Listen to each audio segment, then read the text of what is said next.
在安乐集里面，这个是祖师大德留下来给我们一个最好的资产、最好的法宝。那么在安乐集里面，他讲一段话，说诸佛如来有无量的名号啊，所有的佛菩萨都有无量的名号，他的名号很多，而且很广，大家的称呼可能或许都不一样，无量无边，就是没有办法用数目来统计，所以说就叫无量。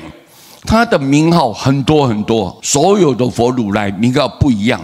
若种若别，有的又统一性的，像佛，我们称呼佛就是一致性的，总的来讲；若别的个别，像药师佛、阿弥陀佛不一样，对不对？分别来说又是不同的。其有众生细心称念，如果有众生啊，比如说你跟佛有缘，你看到这个名号，哎呀，真的了不起！过去他对于整个众生的付出，他的牺牲奉献，他发那种悲心悲愿，了不起。我们呢知道哦，有这一尊佛，我们就称念他的名号。如果有众生细心称念，细心就是把心绑在一起啊，很专注的啊，非常虔诚的啊，没有细微的，就是把心很诚心诚意的这么绑在一起的时候，你来称念这一尊佛的名号，莫不除障获益啊！没有一个不能够消除你一切的业障，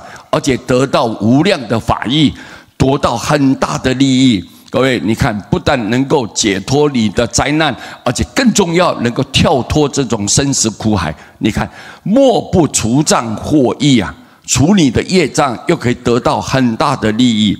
皆生佛前，这些称念名号的人，往生了以后，都可以到佛的前面，出生在佛的地方。佛的宝地啊！你看，皆生佛前，这就是告诉你，名号度众生，就是佛陀成就的名号，要来广度一切苦海众生。你看，这个在安乐集里面讲得非常的清楚，所以我们就理解了，有祖师大德留给我们的这个最好的法宝，我们从他的言谈之中，从他的文字的表述之中，我们就知道说，哦，佛啊，他太伟大了。我们只要称念他的名号，不单我们往生了之后，在佛前能够礼佛，能够恭敬佛，能够亲近佛，更重要，各位，你在世的时候，你一称念名号，可以消灾免难，可以天福延寿，家庭和乐，印途开通，贵人非常的明显，所求都能够随心满愿。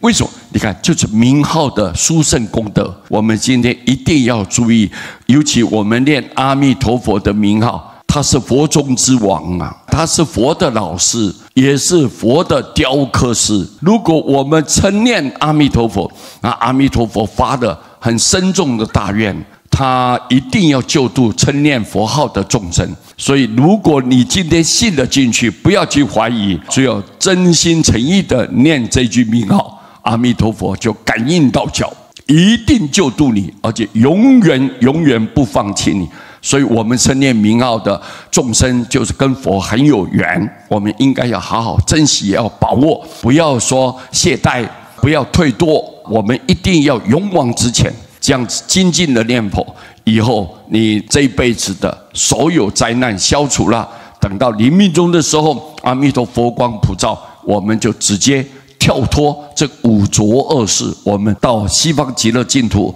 能够花开见佛，我们呢心满意足，以后不要再受生，不要再受死，永远得到一种幸福快乐，各位对不对啊？所以很重要哈！今天用这一章来跟各位大家结个法缘，阿弥陀佛。